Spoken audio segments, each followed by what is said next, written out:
मंगलाचरण करेंगे। ओम नमः सिद्धेभ्यः जय श्री ओम नमः सिद्धेभ्यः जय श्री ओम नमः सिद्धेभ्यः। मंगलम भगवान वीरो मंगलम गौतमो गणे मंगलम कुंद कुंदाद्यो जैन धर्मोस्तु मंगलम।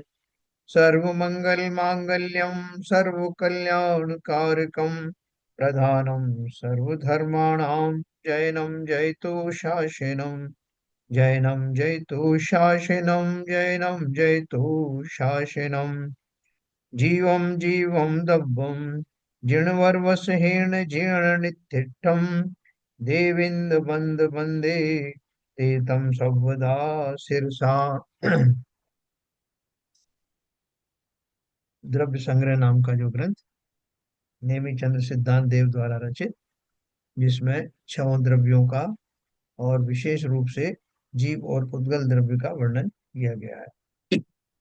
कल हमने जो मार्गनाओं के बारे में पढ़ा, 14 मार्गनाएं। जीव समाज के बारे में हमने, वो भी 14 प्रकार के होते हैं, गुणस्थान भी 14 होते हैं। और जीव समाज में तो आप समझ ही गए कि 5 प्रकार के, जो 5 इंद्रिय वाले जीव, सैनी असैनी जीव, फिर उनमें और भेद किए अपन ने। सूक्ष्म और बाधर एक इंद्रियों में किए, फिर पर्याप्त अपर्याप्त भेद किए, ऐसे सब मिला करके 14 भेद बने। 14 प्रकार की जो उसके समास यानी जीव होते हैं। फिर हमने मार्गनाएं पढ़ी। मार्गनाओं में जीवों के अलग अलग दशाओं में विद्यमान होने की बात है कि कौन कब कहाँ किन भावों में विद्यमान है। ऐसे 14 प्रकार के स्थान हमने पढ़े, जिनको मार्गनाएं कहते हैं। मैं उन मार्गनाओं का नाम एक बार फिर आपको बताऊंगा। उसमें से जो जिसको आपको समझना हो या जिसमें आपको परेशानी हो, उसको अपन आज वर्णन करेंगे। और फिर सिद्धत्व नाम की मार्गना के बारे में जानेंगे। सिद्धत्व क्या है, ऊर्ध्वगमन कैसे होता है, क्यों होता है। क्योंकि हम सबको ऊर्ध्वगमन करना है, ऋजु ऋजु गति से जाते हुए, समस्त कर्मों से रहित होकर, अपने संपूर्ण भार को यहीं छोड़ते हुए और अपने वास्तविक स्वरूप में आकर के ऊर्ध्वगमन होता है। तो हम इसको ही पढ़ेंगे, जो कि बहुत रोमांचक है। जैसे कि हम स्वयं भी, हमारे सारे बंधन कट गए हों, वो हीलियम का गुब्बारे की तरह डोरी के कटते ही गुब्बारा ऊपर उठने लगता है। ठीक उसी तरह से संसार में बने रहने की जो भाव रूपी डोरी थी, उसके समाप्त होते ही मैं ऊर्ध्वगमन करने लगता हूँ। अपन इसका वर्णन भी करेंगे। सर, हाँ, बोलिए। एक प्रश्न था हाँ कि 14 जो मारगड़ा हैं, जी। ये क्या 14 गुण स्थान का ही दूसरा रूप है? नहीं नहीं नहीं, मैं आपको दोनों का भी भेद बताता हूँ। संक्षेप ठीक में। है, ये एक प्रश्न था। दूसरा, ये आप जो ऋजु गति से उ- ऊर्ध्वगमन को जाना, तो जब जीव अपनी गति बदलता है, तब भी तो उसी ऋजु गति से जाता है ना? हाँ देखो, इस ऋजु गति में उस ऋजु गति में थोड़ा अंतर है। कि ये जो ऋजु गति है, ये कर्मों से मुक्त होने के कारण नैसर्गिक रूप से, जैसे अग्नि का स्वभाव होता है वो ऊर्ध्वगमन करने का, ऊपर उठने का, और पानी का स्वभाव होता है नीचे की ओर गति करने का। ठीक उसी तरह से जीव का स्वभाव है कि वो सब कर्मों से रहित होने के बाद ऊर्ध्वगमन ही करता है। एक तो ये बात हुई। दूसरी, जिस ऋजु गति की आप बात कर रहे हो, कि संसार में जब जीव एक पर्याय से दूसरी पर्याय में गमन करता है, तो अगर वो जाने का स्थान जो है उसका बिल्कुल सीधी रेखा में हो, तो उसे भी हम ऋजु गति बोलते हैं। सीधा एक सीधा जाना, बिना मोड़ के जाना है, उस बिना मोड़ के जाने वाली विग्रह गति को भी सरलता से जाने वाला ये ऋजु गति कहलाती है। मतलब उसमें अंतर उस खाली इतना ही है कि वो ऋजु गति संसार में ही कहीं से कहीं जाती है। जैसे हम संसार में बस के द्वारा सीधी एक सड़क पे जा रहे हैं सामने, और उसकी बजाय हम सीधा रॉकेट से ऊपर लॉन्च करते हैं। तो इस सरल तो दोनों ही है। लेकिन इस सरल में उस सरल में अंतर है।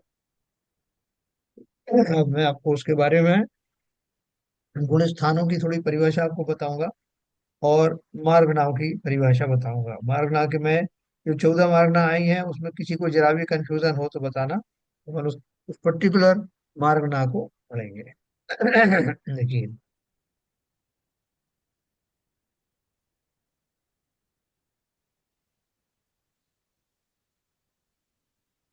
देखो, गुण स्थान का जो अपन बाद में आया, ऊपर पहले मार्गना स्थान।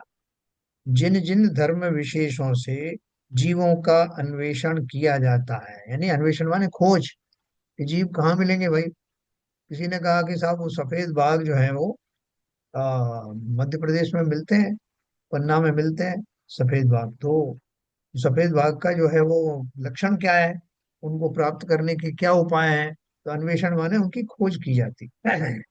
तो यहाँ जीवों का, जीव कहाँ कहाँ पाए जाते हैं, किन किन दशाओं में पाए जाते हैं, उनके मोटे रूप से 14 स्थान है, मतलब किन अवस्थाओं में मिलेंगे। तो उन्होंने बताया उनके नाम है गति।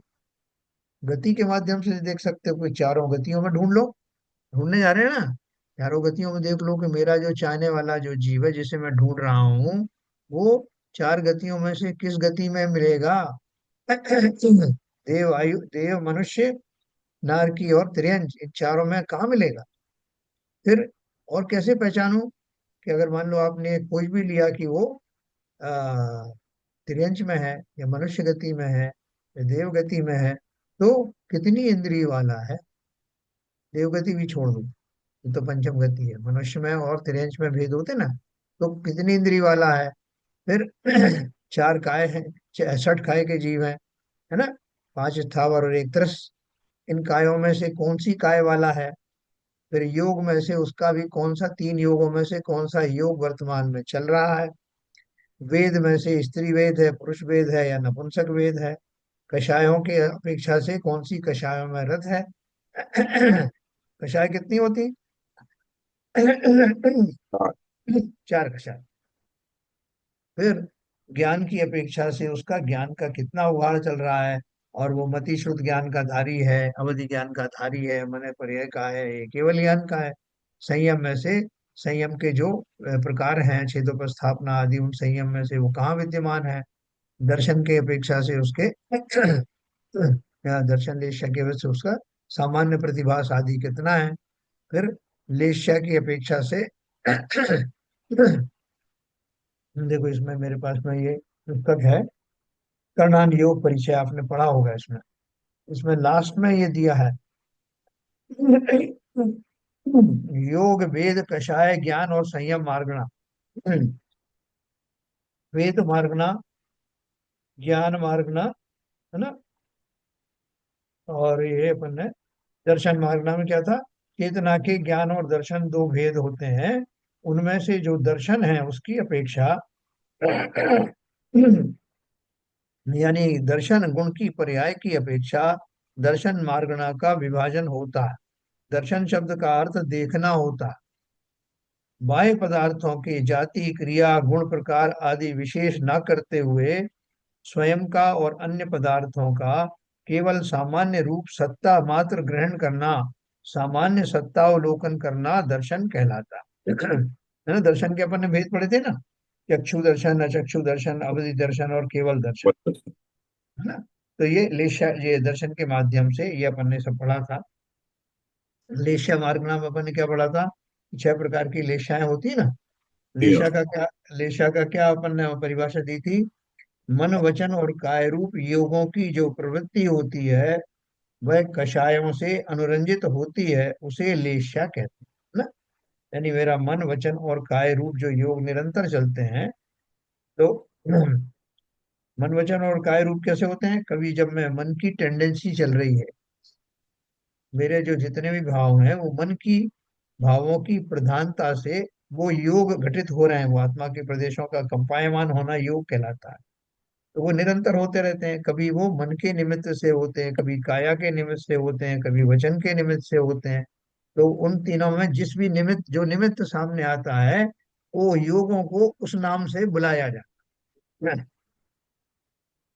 और जब उनके अंदर, उनके साथ में, या मेरे मन का योग चल रहा है, तो उसमें किसी तरह के कषाय भी तो हो सकता है ना। तो कषायों के अनुरूप मन में बहुत सारे भाव चल रहे हैं, और कभी मैं वचनों में बोल रहा हूँ, जैसे क्रोध का मेरा जो है वो क्रोध कषाय के भाव चल रहे हैं, उस समय होने वाला जो योग है, उन दोनों के कॉम्बिनेशन को लेशा कहते हैं। तीसरी लेशा जो है काय रूप हो गई। तो मेरे योगों का कौन से पर्टिकुलर योगों का निमित्त चल रहा है, और उस समय कौन सी कषाय उसमें जुड़ी हुई है, इनको मिला करके हम उसको लेशा कहते हैं। कर्म का बंध किस प्रकार होता है, यह बात देखते समय हमने पढ़ा था कि योगों से प्रकृति बंध और प्रदेश बंध होता है, और कषायों से स्थिति बंध और अनुभाग बंध होता है ना। ये मैं अब थोड़ा रिवीजन आपको कराया। कषायों का सद्भाव 10वें गुण स्थान तक ही पाया जाता है, ठीक है ना। तो फिर उनके ऊपर के गुण स्थानों में लेश्या होगी या नहीं, ऐसा सवाल उठना स्वाभाविक है। कषाय नहीं होने पर भी केवल योगों का सद्भाव 11वें 12वें और 13वें गुण स्थान में होता है, इसलिए वहां उपचार से भूतपूर्व न्याय से लेश्या कही जाती। 11वें 12वें और 13वें गुण स्थान में उपचार से शुक्ल लेश्या बताई है। 14वें गुण स्थान अयोगी गुण स्थान है, वहां तो योग भी नहीं है, इसलिए उस गुण स्थान में लेश्या भी नहीं है ना। लेश्या के बारे में अपन ने विस्तार से पढ़ा था। तो ये हो गया हमारा मार्गणा स्थान में लेश्या। भव्यत्व नाम की जो वो है मार्गना है, ये आपको पता ही है कि भव्यत्व नाम में जिनमें जिन जीवों को सम्यक्त प्राप्त करने की योग्यता होती है, वो भव्यत्व वाले में आते हैं। और इसी हेडिंग के अंतर्गत अभव्यक्त आते हैं, जिनकी योग्यता नहीं होती वो इसी में आते हैं। फिर सम्यक्त भी, सम्यक्त एक मार्गना है। सम्यक्त में कितनी तरह का सम्यक्त होता है, कितनी तरह का सम्यक्त होता है भाई? हाँ, 4 तरह का होता है। कौन तीन कौन तरह सा? के। हाँ, बताओ भाई, कौन 4 तरह वाले पहले बताओ। ये आपका एक तो हम्म, समय जवान पे नहीं आ रहा 3 तरह वाले बताओ भाई। 3 तरह का सम्यक्त। सर एक औपशमिक होता है और एक क्षायिक हाँ, औपशमिक, क्षायोपशमिक और और क्षायिक। क्षाय, बराबर। अभी उसके वो और दूसरे एक व्यवहार से सम्यक के और भेद बताए जाते हैं निमित्त की अपेक्षा से। कौन कौन से होते हैं जो वो, जैसे आज्ञा सम्यक्त है, वेदना सम्यक्त है। हाँ, ये सारे जो सम्यक्त कैसे हैं कि उनमें कौन सा निमित्त पड़ा। जैसे बहुत वेदना हुई तो उन सम्यक्त हो गया, ऐसे नारकियों में पाया जाता है। हाँ, वेदना। आज्ञा सम्यक्त है कि कुछ जीव जो है, हम तो जिनेंद्र देव के कथन को बलि प्रकार मानते हैं, उसमें पूरी श्रद्धा है, कोई और किसी प्रकार का कोई हमें शंका है ही नहीं। तो जिन वचनों को पूरी तरह से अच्छी तरह से पढ़ करके और उसके ऊपर पूर्ण श्रद्धा हो जाना, वो व्यवहार से उसको सम्यक तो होता उसी प्रक्रिया से है जिनमें वो करण लब्धि पूर्वक भाव आते हैं। लेकिन आज्ञा सम्यक क्यों कह दिया गया है? उसमें मुख्य रूप से निमित्त वो बना, इसलिए उसको आज्ञा सम्यक कह दिया। ऐसे 10 प्रकार के सम्यक आपको मैं बताऊंगा बाद में, जिसमें कि ये निमित्त बाह्य पड़ते हैं, लेकिन 3 रूप, 3 कार, 3 ही जो की वो है कैटेगरी है। औपशमिक आप जानते ही है, क्षायोपशमिक भी आप जानते हो, क्षायिक भी आप जानते हो। और तो ये जिनको सम्यक्त है, वो उसका इसमें वर्णन आता है इस मार्ग नाम है कि वो जीव आपको कहाँ ढूंढने, मैंने आपको बताया ना, गतियों में ढूंढो, इंद्रियों के माध्यम से ढूंढो, काय योग अवेद कषाय के माध्यम से ढूंढो, ज्ञान संयम दर्शन से ढूंढो, लेश्याओं के माध्यम से ढूंढो, भव्यत के माध्यम से ढूंढो, और सम्यक के माध्यम से ढूंढो। ये कौन जीवों को कौन से प्रकार का सम्यक है, उन जीवों में से ये सम्यक भी खोज रहा हूं मैं।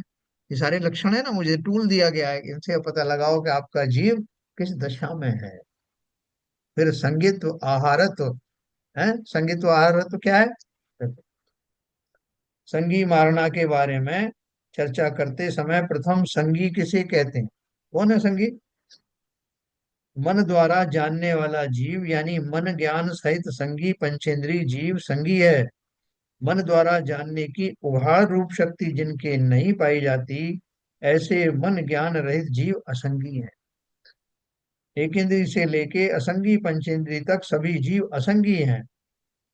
है ना। इस मार्गना का तीसरा भेद है संगी असंगी पना से रहित 13वें और 14वें गुणस्थान वर्ती अरहंत। क्या बोला? अरहंत जो है संगी है कि असंगी है? मन वाले हैं कि बिना मन वाले? बताओ भाई। बिना मन वाले। बिना मन वाले तो जो है लकड़ी पत्थर होते हैं, या नहीं दूसरे एक नहीं इंद्रिय नहीं चार नहीं, इंद्रिय जीव। वो हाँ। तो उनका चेतना में ज्ञान है, मगर मन मन योग नहीं है।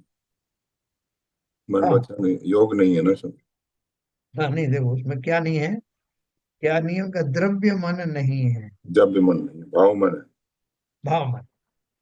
तो ये संगी असंगी अपन ने जो निमित्त रूप से दिखाने के लिए उन जीवों को बताया जिनका द्रव्य मन नहीं है। द्रव्य मन क्या होता है? कि जो हृदय स्थान पर के पास में एक अष्टकमल वाली रचना वाला एक अत्यंत सूक्ष्म परमाणुओं द्वारा, मनोवर्गनाओं द्वारा निर्मित जो आ, जब भी मन। मन होता है, उसको ही मतलब उस वस्तु होती है उसको द्रव्य मन कहते हैं, फिजिकल मन। और उसके पीछे होने वाले आत्म प्रदेश जैसे बाकी इंद्रियों के पीछे होते हैं ना, उनको अपन भाव मन कहते हैं। तो देखो उन्होंने क्या बोला, अनंत भगवान के द्रव्य मन तो होता है, परंतु क्षयोपम ज्ञान रूप भाव मन उनके नहीं होता, अर्थात उनका जानना मन द्वारा नहीं होता, क्योंकि उनके तो क्षय ज्ञान केवल ज्ञान प्रकट है। क्या हुआ? देखो इसमें फर्क क्या आ गया।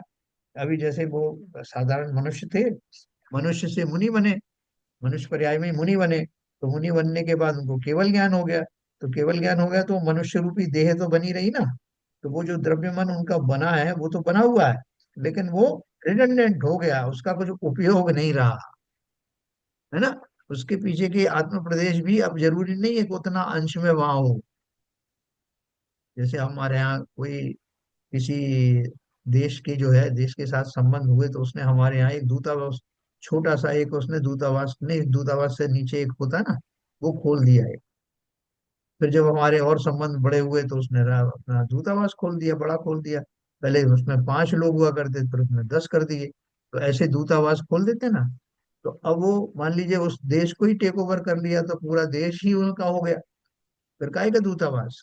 तो उसी प्रकार से अभी सामान्य स्थिति में मैं उस द्रव्य मन और उसके पीछे के भाव मन से वस्तुओं को जानता था। अब जब वो पूरा संपूर्ण शरीर ही इस योग्य हो गया, संपूर्ण शरीर मतलब संपूर्ण प्रदेश इस योग्य हो गए, इस अवस्था में आ गए कि उनके द्वारा मैं डायरेक्ट जान सकता हूँ, तो अब वो जो टूल की जरूरत नहीं रही, है ना। इसलिए उन्होंने लिखा है अनंत भगवान के द्रव्य मन तो होता है, परंतु क्षयोक्षम ज्ञान रूप भाव मन उनके नहीं होता, क्योंकि क्षयोक्षम ज्ञान नहीं रहा ना, तो केवल ज्ञान हो गया। अर्थात उनका जानना अब मन द्वारा नहीं होता, क्योंकि उनके तो क्षय ज्ञान केवल ज्ञान प्रकट हो गया। ठीक है ना। तो ये मैंने आपको सम्यक के बारे में और संगी मार्गना के बारे में बताया, संगित्व के बारे में बताया। अब आहारत्व क्या होता है, किसी को कोई याद हो तो बताएं। आहार मार्गना अपन ने पहले पढ़ा था, आहार मार्गना के बारे में बताओ विपुल जी, कुछ याद आए तो।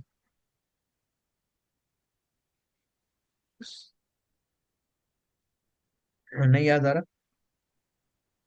नहीं सर, याद नहीं आ रहा। देखो आहार मार्गना मैं आपको पढ़ाता हूँ, सुनाता हूँ। अब अंतिम आहार मार्गना देखते हैं। जीव जो शरीर रूप वचन रूप और द्रव्य मन रूप होने योग्य नो कर्म वर्गणाओं का ग्रहण करता है, उसे आहार कहते हैं। जो जीव है, अभी अपन ने शुरू में पढ़ा था कि ये जो परमाणु है, परमाणुओं का ग्रहण जीव करता रहता है। तो कैसे परमाणुओं का किया उसने? जिनसे शरीरों की रचना हो जाए, जिनमें वचन रूप जो परमाणु है जो वचन का काम करें, वचन की शक्ति देने का काम करें, और द्रव्य मन रूप होने वाली 3 तरह की चीजें ना, द्रव्य मन माने अभी अपने द्रव्य मन की बात करी ना, इसके लिए परमाणु कौन से लगेंगे? मनोवर्गनाएं वाले, वचन वालों में भाषा वर्गना वाले, और शरीर में शरीर वर्गना वाले, ऐसे 3 तरह के परमाणुओं की जरूरत है मुझे। तो उनका मैं निरंतर ग्रहण करता हूँ, उसे आहार कहते हैं। वास्तव में आहार क्या है? उन उद्गल परमाणुओं का, उन उस कार्य के योग्यता रखने वाले परमाणुओं का ही आहार है। आहार का मतलब है वो ग्रहण करना जिनके द्वारा मेरा काम चल जाए। अपन आहार किसे कहते हैं? उनमें वो सब तत्व होते हैं, उसमें सब आपका कैल्शियम विटामिन वगैरह सब होते हैं, मिनरल्स होते हैं, वो सब हम उनको आहार कहते हैं। तो वास्तव में उनका कन्वर्शन भी किसमें होता है? उन परमाणुओं में जिनसे शरीर वचन और द्रव्य मन की रचना होती है। उसमें द्रव्य मन थोड़ा सा अलग है, क्योंकि बाकी के नो कर्म रूप से ये शरीर बनते हैं, मतलब वो दूसरे परमाणु। हमने पहले 6 प्रकार के आहार की चर्चा की थी। आहार नाम की संज्ञा भी तुम्हें याद होगी।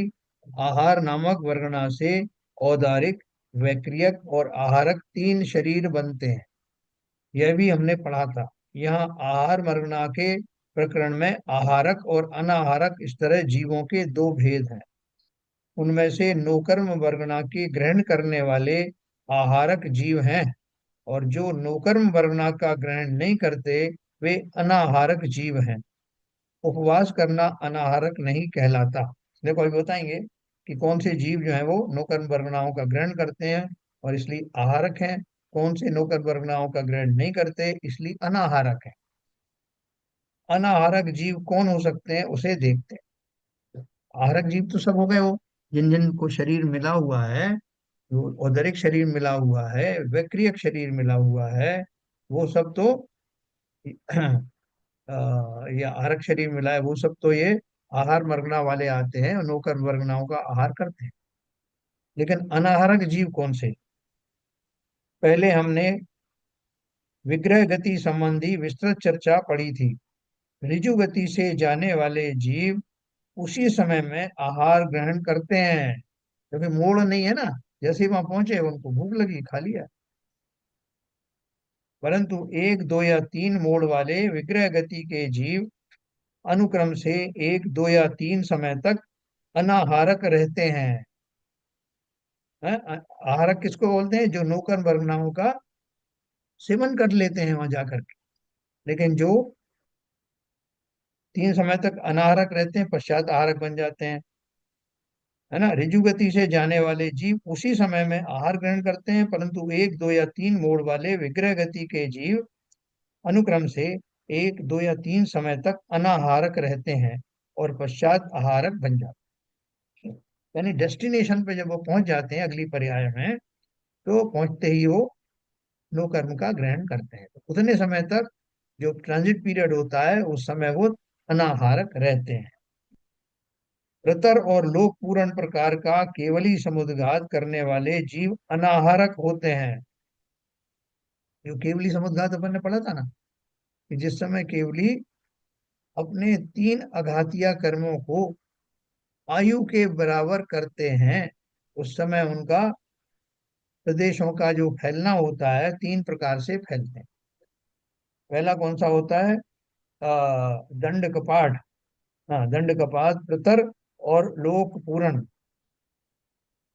तो वो लोक पूरण जब इस तरह का जब उनका वो होता है, फैलाव होता है आत्म प्रदेशों का, उस समय वो अनाहारक रहते हैं, उस समय वो कोई भी नो कर्म का ग्रहण नहीं करते। इसी प्रकार 14वें गुण स्थान के अयोगी जन भी अनाहारक होते हैं। सर्व सिद्ध भगवान अनाहारक होते हैं, यह बात बताने की जरूरत नहीं है। उपरोक्त अनाहारक जीवों के अतिरिक्त अन्य सभी जीव आहारक होते हैं। ठीक है सर। यस तो सर। ये हमने इसमें इस तरह से हमने पढ़ा था। और ये हमारी 14 मार्गनाएं इस तरह से पूरी हो गई।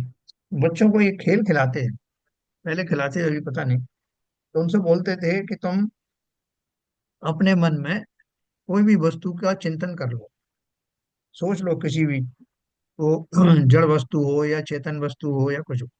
वो सोच लिया, फिर उससे जो उसको पहचानने वाले लोग उस पर आकर पूछते थे पता करने के लिए कि तुमने क्या सोचा। बोलते हाँ भाई बताओ, जो तुमने सोचा है वो जल में चलता है, वायु में चलता है, आकाश में चलता है। तो वो उसमें से कुछ उत्तर होता तो बता देता, सीधा पृथ्वी पर चलता। अच्छा ठीक है साहब, चेतन है कि अचेतन है? बोले चेतन है। उसके दो कितने सींग होते हैं नहीं होते हैं, नहीं होता है। इस तरह से क्वेश्चन पूछते पूछते सारे क्वेश्चन पूछ करके वो उसकी पहचान कर लेते हैं कि इसने क्या सोचा होगा। ये खेल मैं भी खिलाता हूँ बच्चों को। तो इसी तरह से ये जो खेल है इसमें आपको, सब मेरे एक रिश्तेदार हैं वो खो गए हैं, मैं जानना चाहता हूँ कि वो कहाँ है। तो उसको एक ये दे दिया टूल, 14 मारने वाला। भैया इसके माध्यम से खोज लो कि तुम्हारे स्वजन कहाँ है। तो गया खोजने। तो उसने चारों गतियों के माध्यम से ढूंढा, इंद्रियों के माध्यम से पता लगाया, तो कहीं तो होंगे ना किसी अवस्था में। तो जब ये 14 तरह के क्वेश्चनेयर से वो निकले, तो उनको पक्का पता लग गया कि उनके स्वजन कहाँ हैं, किस गति में हैं, कितने इंद्रिय वाले हैं, और विग्रह गति में है कि अभी कोई और गति में है। तो इस प्रकार से ये 14 मार्गना स्थान है जिनसे जीव की खोज की जाती है। वो यहाँ होगा या वहां होगा, वहां नहीं होगा तो यहाँ होगा। ठीक है सर, ऐसे ये मार्गना स्थान। ये सब भगवान परमात्मा के निज त्रिकाल शुद्धात्मा के शुद्ध निश्चय नय के बल से नहीं, अपितु अशुद्ध नय से है। क्या बोल रहे हैं? ये जीव है क्या? जीव की ये पहचान होती है क्या कि कोई लूला लंगड़ा होगा, तो कोई जो है मिथ्या दृष्टि बना होगा, तो कोई जो है नरक में सड़ रहा होगा? ये सब जीव हैं क्या? शुद्ध रूप से जीव इन्हें कहेंगे क्या? उन्होंने क्वेश्चन किया है। ये सब भगवान परमात्मा के निज त्रिकाल शुद्धात्मा के शुद्ध निश्चय नय के बल से नहीं, अभी तो अशुद्ध निश्चय नय से है। अशुद्ध नय से यानी व्यवहार से है कि भाई साहब वो जीव तो नरक की है। वो सीता का जीव कहाँ है? बोले साहब वो स्वर्ग में है, प्रत्येंद्र है। वो अभी प्रत्येंद्र है। तो ये जो पदवी है, ये उनकी लोकेशंस हैं, तरह तरह के शरीर हैं, ये सब पर्याय जन्य बातें हैं।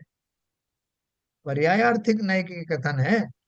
द्रव्यार्थिक नय से, द्रव्य से तो सभी जीव उस शुद्ध अवस्था के धनी हैं, अनंत चतुष्टय के धनी हैं।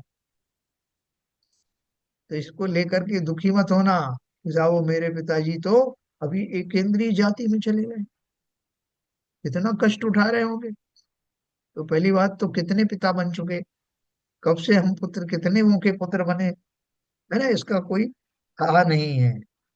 और दूसरी बात, कोई भी जीव कभी भी, जैसे अपन बोलते सपने में अपन ने देखा कि मैं मर गया हूँ, सपने में देखा कि मैं अभी ये भोग कर रहा हूँ, नींद टूटती तो मालूम पड़ता है कि तो सपने थे। ठीक उसी प्रकार से संसारी दशा में, अलग अलग दशाओं में होने के बावजूद भी मैं तो जीव द्रव्य हूँ, शुद्ध जीव द्रव्य हूँ सिद्ध समान। तो ऐसा मैं जो स्वरूप है उसको बार बार ध्यान में रख करके अपने मन में कोई मलिनता नहीं आने देना, अपने को कहीं तुच्छ मत समझना। हूँ शुद्ध निराकुल सिद्धों संभव लोक हमारा वासाना, रिपुरागर उद्वेष लगे पीछे, याते शिव पद को पाया। तो इसलिए बोल रहे किसी भी अवस्था में हो, कहीं से भी न्यूट्रल गियर लगा सकते हो। इसलिए इस भाव से सदा काल हर्षित रहना, रोमांचित रहना, विश्वास से भरे रहना। मैं गया अपनी गलतियों के कारण इन सब अवस्थाओं में रहा, लेकिन मैं उन अवस्थाओं में रहने के बाद में मेरा मैंपना गया नहीं। मैं आज भी वैसा ही हूँ, सुरक्षित हूँ, लेकिन दुखी इसलिए हूँ कि मैं भूल से अपनी इन पर्यायों को अपना स्वरूप मानने लगा था। जैसे ही मेरा ये भ्रम टूटा और मुझे अपने शाश्वत स्वभाव का परिचय पुनः प्राप्त हुआ, तत्काल से ही मेरी आकुलताएं, व्याकुलताएं, मजबूरी, विवशताएं सब चली गईं, सबका पलायन हो गया। इसलिए ये 14 मार्गणाएं मैंने जान ली। इन अवस्थाओं में मैं रहा, ये सब शरीर मैंने प्राप्त किए, लेकिन उन शरीरों के अंदर भी मैं उस देह देवालय में भी चिदात्म शक्ति से महकता रहा, चहकता रहा, उस ज्ञान गुण का कभी मेरा लोप हुआ नहीं। तो ये अपन को ध्यान रखना। गुण स्थान की कोई बात कर रहे थे, गुण स्थान का मैं आपको ये इसमें जो परिभाषा दी है एक बार पढ़ता हूँ। मोह और योग के सद्भाव से या अभाव से जीव के श्रद्धा, चारित्र, योग आदि गुणों की तारतम्यता रूप अवस्था विशेष को गुण स्थान कहते हैं। इसके भी 14 भाव हैं। ये 14 भेद भगवान परमात्मा के शुद्ध निश्चय के बल से नहीं है, किंतु अशुद्ध नय से हैं, ऐसा गाथा का अर्थ समझना चाहिए। देखो, पहली वाली जो मार्गनाएं बताई हैं वो मार्गनाएं शरीर की अपेक्षा से बताई। अब जो गुणस्थान है, गुणस्थान ये भी अवस्थाएं हैं, ये भी पर्याय हैं, लेकिन ये पर्याय किस अपेक्षा से है ना? बताया कि श्रद्धा, चारित्र आदि गुणों की अपेक्षा से। मैं इसको एक शॉर्ट में आपको बताता हूँ कि मैं सदा से ही रागी द्वेषी रहा, तो वीतरागता मेरे अंदर में आई, तब चतुर्थ गुण स्थान से प्रारंभ हुई। तो बाकी के जो गुण स्थान है वो उनका तारतम्यता यानी उनकी सीक्वेंस एक के बाद एक जो आए, उनमें निरंतर वो राग की कमी होती रही, वीतरागता की बढ़ोतरी होती रही। तो गुणस्थान संक्षेप में उसे कहते हैं कि जिनकी अपेक्षा जीव के बढ़ती हुई वीतरागता का पैमाना बयान करते हैं, उसे गुणस्थान कहते हैं। चौथे गुणस्थान की वीतरागता, पांचवें गुणस्थान की वीतरागता, छठे गुणस्थान की वीतरागता, और साथ में उसका चारित्र, तत्संबंधी चारित्र, इन दोनों का मिलन होने पर जीव की जो दशा होती है, उन्हें गुणस्थान कहते हैं। 14वां गुणस्थान के बाद जीव गुणस्थानातीत हो जाता है, क्योंकि वह वो नैसर्गिक स्वरूप में आ गया, है ना? तो ये 14 वेद भगवान परमात्मा के शुद्ध निश्चय के बल से नहीं है। ऐसा क्यों कहा? वो ये बताओ जरा विपुल जी। ये बोल रहे हैं ये 14 वेद भगवान परमात्मा के शुद्ध निश्चय नय के बल से नहीं है, किंतु अशुद्ध नय से है। ऐसा क्यों कहा?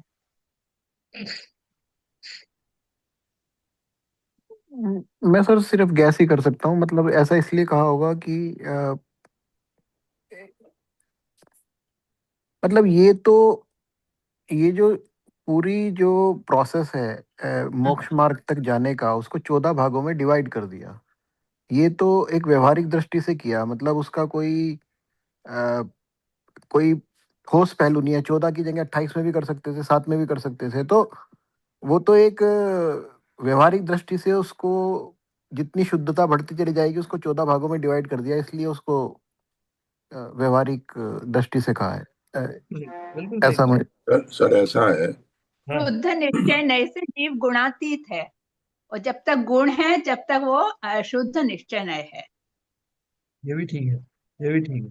दूसरा ये है सर, जो बात नीरजा जी ने कही है और आंशिक रूप से विपुल जी ने कही है, भले ही गैस किया है, वो बिल्कुल सटीक बात है कि जैसे जैसे जीव पहले गुण स्थान से 14 गुण स्थान में जाता है, तो अपने अशुद्ध भाव से जो उसके राग द्वेष और मोह उसके लिपटे हुए हैं, उससे जैसे जैसे विरक्ति होती जाती है, उसकी शुद्धता बढ़ती जाती है, विशुद्धता में आता जाता है।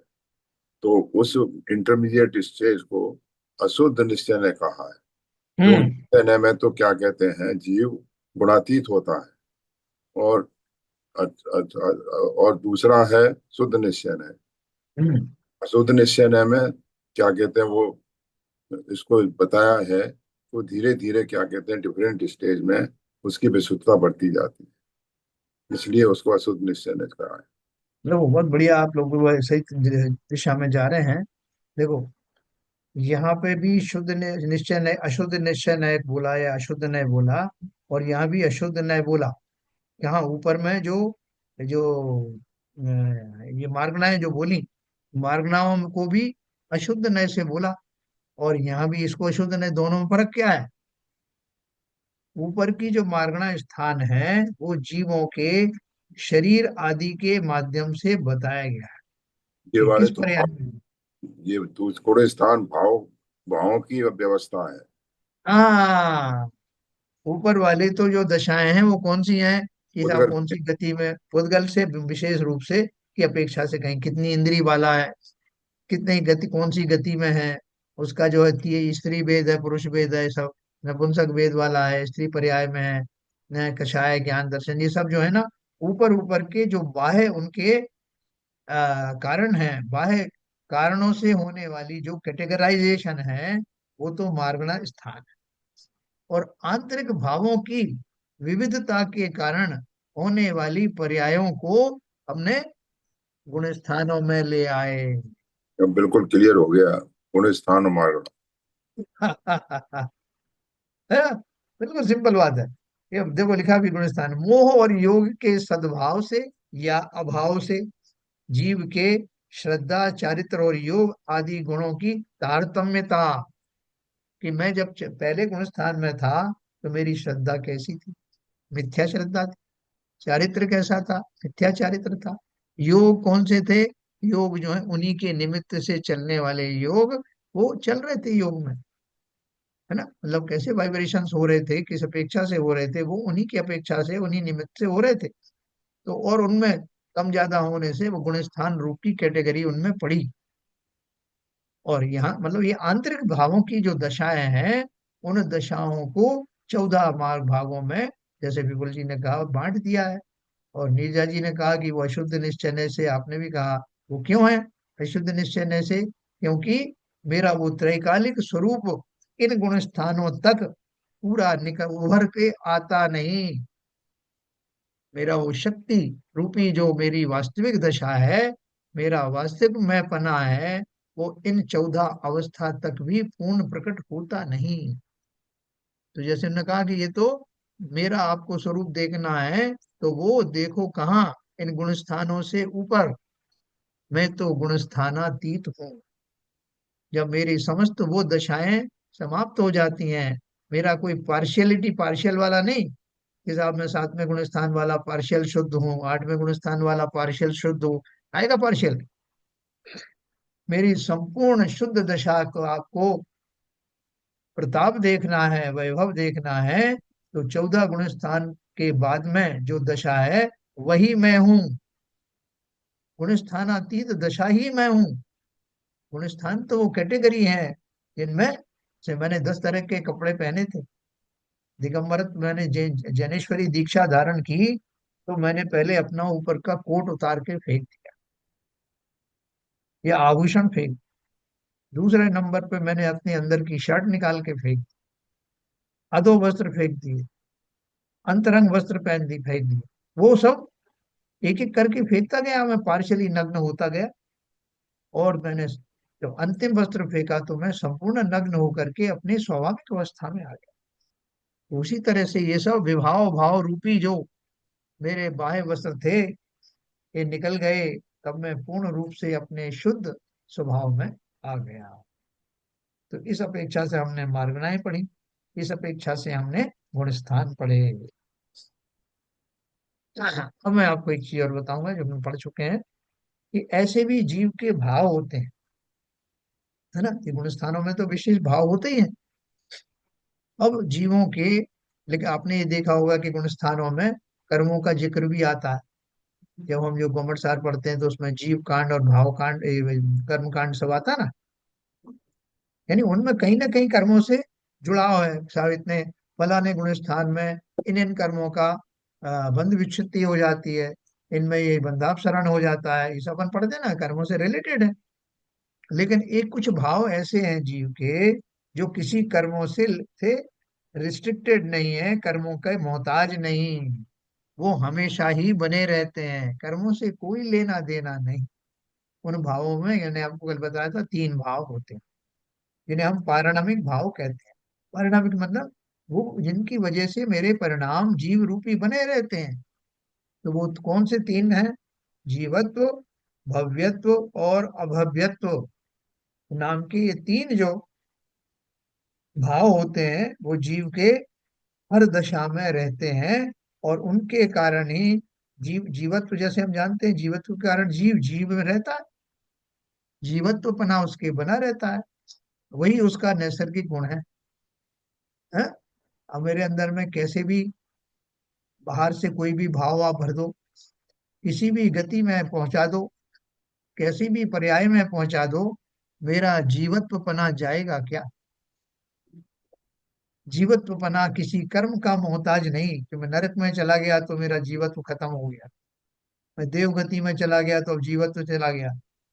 किसी भी गति में चला जाऊं, जीवत्व नाम के गुण के कारण ही तो मैं जीव हूँ, चैतन्य आदि से सदा भरा रहता हूँ। तो जीवत्व, भव्यत्व और अभव्यत्व ये परम पारणमिक या पारणमिक भाव कहलाते हैं, जो समस्त जीवों में हमेशा बने रहते हैं और इन्हें किसी कर्म की अपेक्षा नहीं रहती। तो लिखा है, तात्पर्य यह है कि जीव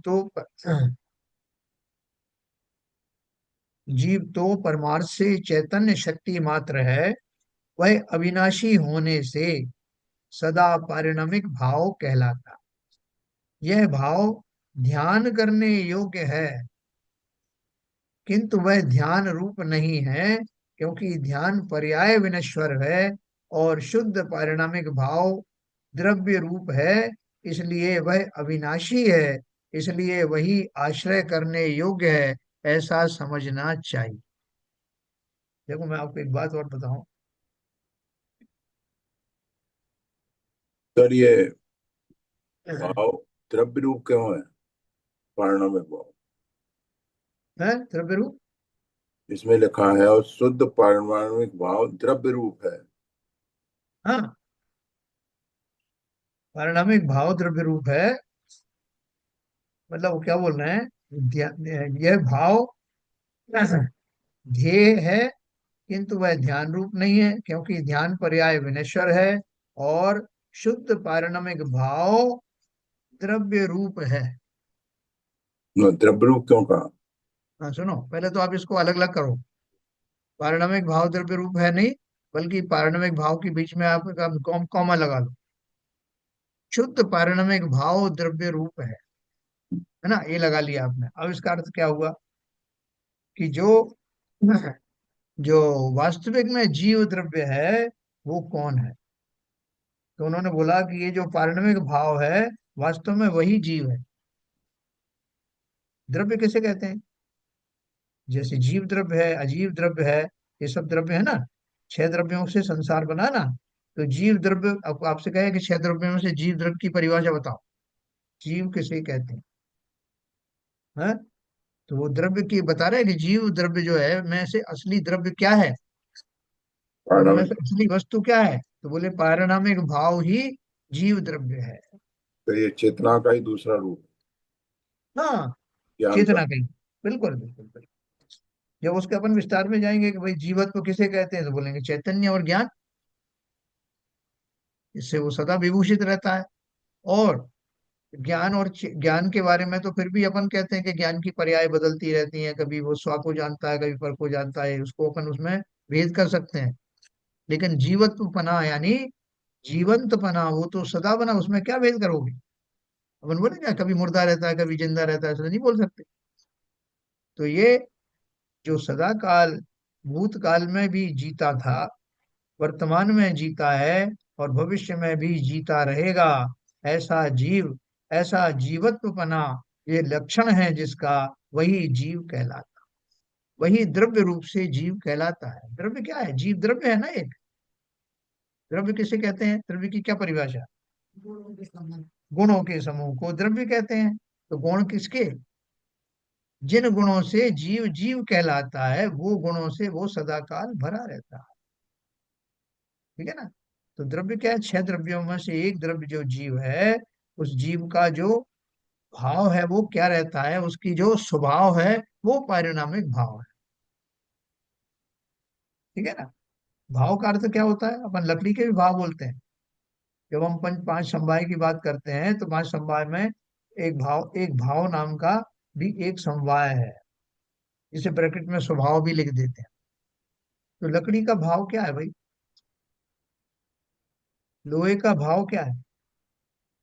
लकड़ी पना तो है अपना। हाँ, वो लकड़ी बना ही उसका भाव है, उसी को स्वभाव कहते हैं। लकड़ी जैसे नरम होती है, वो आपके रंधे से छिल जाती है, उसमें कील आदि चाक चली जाती है, लेकिन उसमें जंग नहीं लगती है। उससे अच्छे अच्छे फर्नीचर का निर्माण किया जा सकता है। पानी लगने से वो फूल जाती है, गर्मी रखने से सिकुड़ जाती है। ये सारी जो उसकी गुण है, ये इसके वस्तुत्व गुण के अंदर कर आते हैं। तो इस तरह से हमने जीव की खोज की, उसे हमने मार्गणाओं में खोजा। सबसे पहले हमने जीव समास में खोजा, जीव समास के माध्यम से कितनी इंद्रिय वाला है, मन वाला है कि नहीं मन वाला है, वो सब हमने पहले उसको खोज की। और उसमें से वो जो जीव समाज था, उनके माध्यम से वो पर्याप्त अपर्याप्त आदि उन भेदों से जाना। फिर मार्गणाओं के द्वारा भी वो कहाँ कहाँ रहते हैं, किन किन दशाओं में रहते हैं, उनको और गहराई से देखा। फिर हमने गुण स्थानों में ढूंढा, और फिर हमने उसको, ये सब खोजने के बाद हमको मालूम पड़ा कि हमारे वो स्वजन थे ना, वो तो संसार से निकल गए, न किसी समास में है, न किसी मार्गना में है, न किसी गुणस्थान में है। तो कहाँ मिलेंगे? बोले सिद्ध लोक में मिले, गुणस्थानातीत हो गए। हाँ, जब कोई हमारा स्वजन गुजर जाता है, तो हम बड़े असमंजस में है कि वो नरक गए होंगे कि स्वर्ग गए होंगे कि मोक्ष गए होंगे। मोक्ष की बात तो कोई सोचता नहीं, क्योंकि भाषण में ही बोलते हैं कि वो अवश्य ही सदगति को प्राप्त हुए होंगे। हाँ, सदगति, कोई स्वर्ग गए होंगे ऐसा बोल देते। स्वर्ग तक की कल्पनाएं कर लेते हैं, लेकिन मोक्ष चले गए होंगे इसकी कल्पना नहीं कर पाते। क्यों नहीं कर पाते बताओ? उन्होंने मुनि दीक्षा नहीं ली है। नहीं, वर्तमान की बात तो सही है। हाँ, ये बोल रहे हैं कि वर्तमान में तो पंचम काल में मोक्ष होता ही नहीं, इसलिए मोक्ष नहीं गए। और आपने भी सही कहा कि भाई थोड़े तो सिम्टम मिले, कम से कम ज्ञानेश्वरी दीक्षा तो धारण की होती ना, जो उसका बेसिक उपकरण है, वो की नहीं। इसलिए हम नहीं कहते। तो स्वर्ग की बात ये कह देते हैं, स्वर्ग भाई हम, हमारे स्वजन है तो हम उनको नरक थोड़ी भेजेंगे, है ना। तो मोक्ष दशा जो मैंने आपको बताया कि मैंने सारी मार्गणाओं का अन्वेषण कर लिया, सब कुछ कर लिया, तो अब बोलो कि मेरे वो रामचंद्र जी कहाँ हैं। तो हम कितनी श्रद्धा से बोलते हैं, तो बोलो कि रामचंद्र जी कितने इंद्रिय वाले थे, उनके कौन सी मारना थी, कौन सा गुण स्थान था। बोले क्या तुम ये छोटे छोटे सवाल पूछ रहे हो? वो गुणस्थानातीत है, वो परम ब्रह्म में लीन, वो स्वयं जीव द्रव्य। कैसे जीव द्रव्य हैं, सिद्ध हो गए हैं जो, संसार के समस्त प्रपंचों से निकल गए हैं जो, जो अपने समस्त कर्म कलंक से निकल करके और सिद्ध लोक में विराजमान हो गए। ऊर्ध्व गति से गए थे वो। बोले अच्छा, ऊर्ध्व गति क्या होती है साहब, हमें भी तो बताओ। तो बोले आपको कल बताया जाए। सिद्धत्व और विश्रसा ऊर्ध्व गमनत्व अधिकार, अब वो हम कल पढ़ने जा रहे हैं। वो पवन पावन गति, जिसके माध्यम से मेरा भी गमन होगा। है, अपन पहले भी बने हैं सिद्ध, कभी पहले भी हुआ है सिद्ध लोग। सिद्ध लोग जाते तो वापिस थोड़ी आते। है ना। तो अब ऐसी अनूठी गति को हम प्राप्त होने वाले हैं। पूरा रोमांचित होके कल सुनना कि, कि मैं कैसे जाऊंगा ऊर्ध्व गमन से, फिर न लौट भव आऊंगा, ऐसा संकल्प सहित जाऊंगा, फिर न लौट घर आऊंगा, और किसी को ना रुलाऊंगा, ना स्वयं रोऊंगा। हमारे चले गए वो जाकर के दूसरी पर्याय में विद्यमान हो गए, और यहाँ उनके रिश्तेदार उनके नाम से थालियां निकाल रहे हैं, उनकी कल्पना कर करके उस फोटो को भोजन करा। पुरखों का श्राद्ध कर रहे हैं। देखो कैसा मिथ्या। तो कल अपन अपनी जो भविष्य में होने वाली जो दशा है, कैसे जाएंगे हम, किस तरह से जाएंगे, है ना। यहाँ तो बहुत बार संसारी दशा में गए, रोते बिलखते गए, स्वयं भी रोते बिलखते परिवारों को छोड़ गए।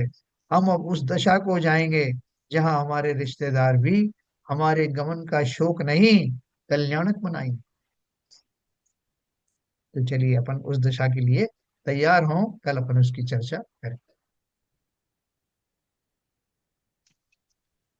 ठीक है नीरजा जी, तैयारी कर लिया आपने? तैयारी तो हर टाइम है, जब मौका मिल जाए तो चल देंगे। लंच टाइम तक पहुंच ही गए हैं। हाँ, चलिए, समय हो गया। संजय प्रकाश जी जिन्होंने स्तुति कर।